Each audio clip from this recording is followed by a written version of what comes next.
Will Alpine drop Esteban Ocon for the Canadian Grand Prix? This video is sponsored by the wonderful people over at Squarespace, the all-in-one website platform for entrepreneurs to stand out and succeed online. Hello everybody and welcome to the P1 podcast with Matt and Tommy. And I feel like it's a very serious announcement, a serious podcast ahead of us here, where Alpine, Bruno Faman, has said there will be serious consequences for Esteban Ocon. Will that be you can't have sweeties in the motorhome, or will it be something more? That's what we're going to discuss today, isn't it, Tom Bellingham? Pretty wild, to be honest. When it first got announced, when the quotes kind of came out, I was like, nah. And then, as it's gone on, I'm kind of like, no, maybe this has more legs than we think. Ooh. So, look, I've got my opinion, you've got yours. So let's dive into what Faman said initially. He said Esteban's attack was completely out of line. It's exactly what we didn't want to see, and there will be consequences. We are going to make a tough decision. On the first lap at the Portier, it was not the place to make a move, leaving no room for his teammate. Now, the big talking point, what we're going to start with is this an actual threat? Is Esteban Ocon going to get benched? I'm going to drop you with my opinion first. No, they're not going to drop Ocon. There is no way, for many reasons, that Alpine are going to drop Esteban Ocon. Ocon, I think, has outqualified Gasly 6-2 this season, I believe, which is quite a damning stat, I suppose, if you're a Gasly fan. But also, look, Alpine are in big trouble. Okay, they have scored very little points this year. They are fighting at the bottom of the constructors.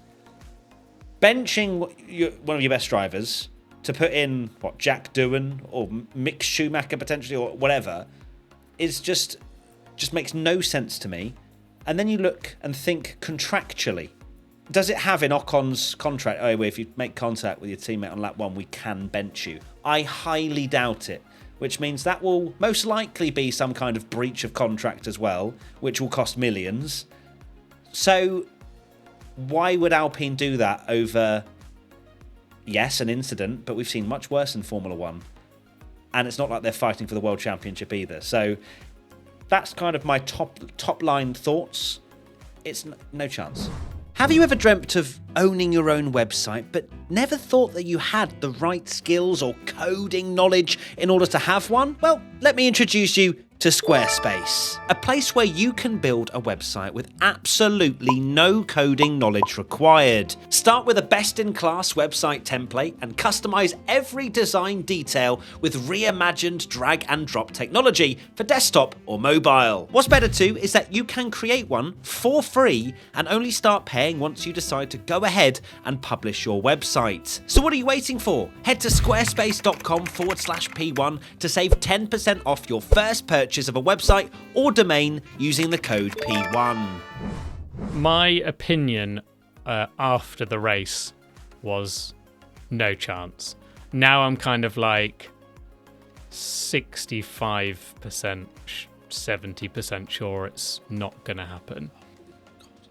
But there's still but it is more. There's more of me that thinks like it's not absolutely outrageous. I think it's an incredibly bad idea for the record. Like you, Alpine are already in trouble. They've kind of had this mentality a lot of the season where the drivers have been quite good on the radio and being like, come on guys, we can do this, yeah, after qualifying, like 15th or whatever, because they were so diabolical at the start of the year.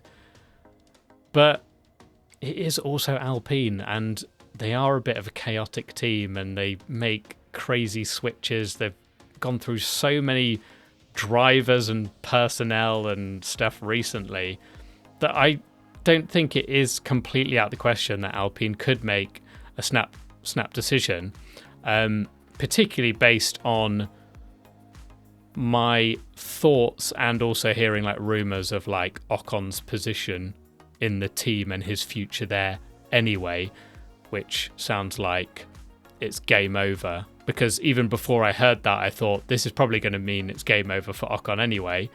But what it's sounding like is potentially that relationship has broken down already for with Ocon and Alpine, and was looking out elsewhere before this incident even happened. And his driving suggests that as well.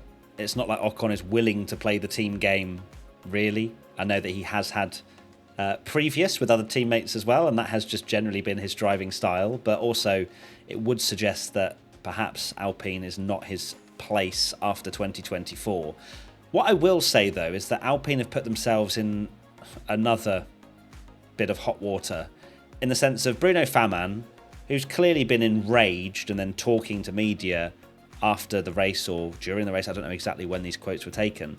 Their image has now sort of been put on the line here, because you cannot say something like that and then just be like, oh, actually, no, it's all good. No, we figured it out. All good.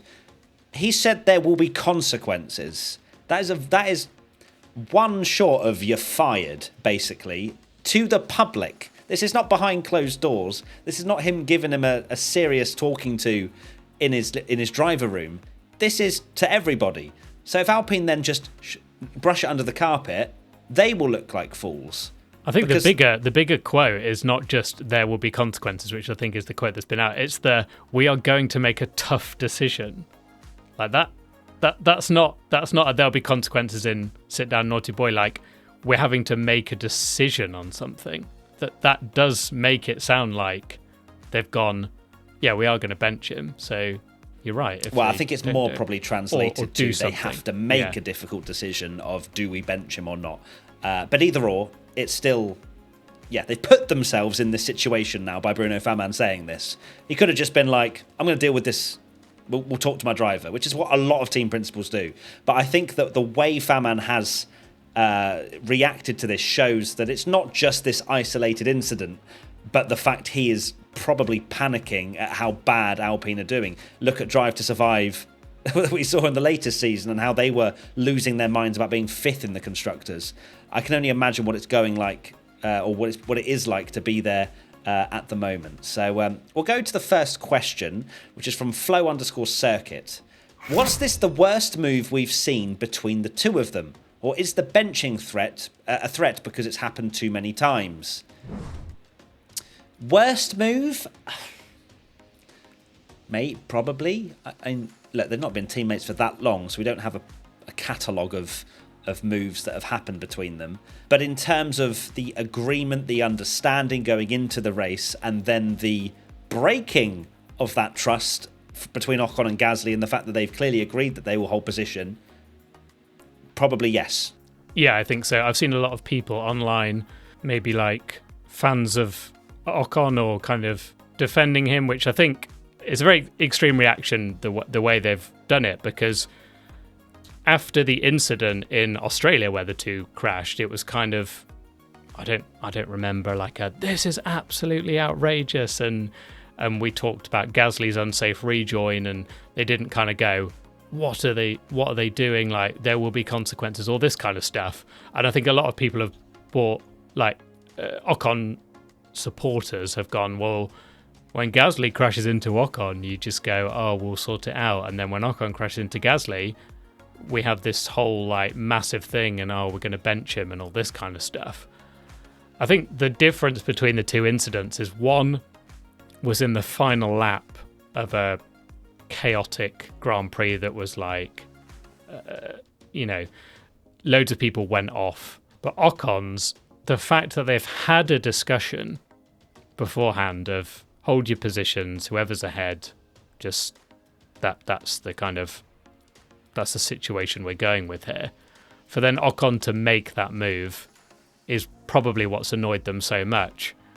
And going into Ocon and his career himself, I would actually argue Esteban Ocon has this reputation of being not great with teammates. And that is just another mark. However much you can say that he is a great driver, and I believe he is a great driver as well. He's stuff like that. He needs to shake that image that he's not, because he's going to make himself unemployable by any team, because they're going to go, well, we don't want you because you've had beef with Perez, you've had beef with Alonso, now you've crashed into Gasly. Why would we take a risk? Because he is a very good driver, but people will go, well, no matter how good you are, we don't want to hire you because we can't trust you with teammates. So I think it damages his career massively. Ocon, I think, will still be desirable for teams. I just think those teams, should his career end at Alpine, his current stint end at Alpine at the end of this year, he'll probably have to take a step down to a Williams or wherever that might actually be open. But that is a thing, right? Like, if he'd not done this, maybe if he wants that Mercedes drive, for example. Yeah. Mercedes now, they're not going to go, can you think Ocon of and Russell? Wow. Ocon and Russell, yeah, that's going to go well, isn't it? No chance. So in that sense, you're not going to make your way up the ladder, are you, doing things like that? Let's go to the question around who replaces Ocon if he does get benched. And would this be the end of Ocon at Alpine? But if he does get benched, it'll be for one race. I still don't think this is happening because you look at the options, and no disrespect meant to Jack Doohan or to Mick Schumacher, but both of those are a downgrade to having Esteban Ocon in the car. For Alpine, that I've already mentioned, are in dire straits. They've just about managed to get a car that might be able to get a point if things go well. Mick Schumacher, maybe he needs another stint in Formula 1 and he will become a great driver. But he needs that time. It's very obvious from when he was at Haas, he wasn't ready. That's why he lost his seat. He crashed a lot. Jack Doohan, again, I'm trying not to be horrible here, but his CV does not shout. He's not set the world alight, has he? I am a Charles Leclerc, George Russell, whoever. I'm not. It hasn't. It's similar to Zhou in a lot of ways, and how his CV wasn't glowing, and it took him a little while, and then he showed great promise. But Alpine, if they're going to bench Ocon for one race, how are they going to expect either of those drivers to finish anything other than 18th? I know this is a theoretical world, and again, it's no disrespect to Jack Doohan, but if they were still in that situation where it was Alonso and Ocon, and they have Piastri waiting in the wings, and everyone wanted Piastri, didn't they? And they were in such a difficult situation because they really wanted to promote him, but they had nowhere for him to go. Then maybe it's an option. But Esteban Ocon, for all the team player side of his career and the fact that he has had this incident with Gasly, he has been really good this season, and he's kept his head up when he's driving, essentially at the start of the season, the worst car on the grid, and has just got on with it and delivered some great results. Say Ocon is dropped at the end of the year, which I think is now very likely going to happen. Would it be Doohan just jump straight in, or are they? I don't think it would be, because I think it'd be a Tsunoda Tsunoda might go over. There are other drivers that are not going to have a seat. Bottas, for example, there are drivers that are going to be available.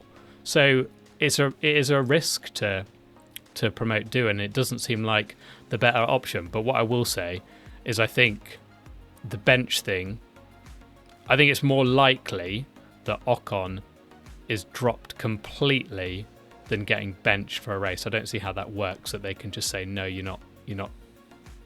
You're going to have sit in the naughty corner for a race. I don't know how that would necessarily work without it being, a race ban or whatever. So it's we're waiting for the FIA to bench a driver for a race ban. It's actually Alpine that decides to become the FIA. They've taken it in their own hands, yeah. Yeah. Okay, before we finish up, Tommy, you have the poll results about whether Ocon will be benched or not, mate. So please hit us with the results that you've definitely got loaded up, and I'm just going to fill until your eyes stop searching your screen. No, I've got it. Okay. So we had 20,000 votes on our community, so thank you all for voting. 47% think they're going to keep him, which is quite low, actually. 37% think he's going to get benched, and 16% think they will fire him completely. So more people think that he's gone than he's not. Yeah. That is crazy, yeah. I wonder if we did the poll again after we've labelled out all the reasons, whether that might change, and people would be like, actually, no, fair enough. Yeah, no, there would be a lawsuit, wouldn't there? Yeah, because I've looked at the comments, but yeah, contracts are going to be such a thing here, because it's not even they're wanting to get rid of a driver, get someone in. and they can make their move. Ocon's not want to go mid-season when he's got no other option to drive. Because even if they are, he's been in that position before where he gets binned off by a team, so I'm sure he won't want to have that happen again. Exactly. Yeah, definitely. Okay, then that pretty much sums it up. Will Ocon be benched? I don't think so. Tommy is slightly more open to the idea, as in doesn't want it to happen, but maybe. Let us know in the comments what you think and whether you think that he will be benched or not, and we'll find out in about a week's time, just over, as whether he goes to the press conference or if Jack Doohan's there in an Ocon mask or something. Thank you everybody for watching and listening. We'll see you very soon for another podcast. Bye.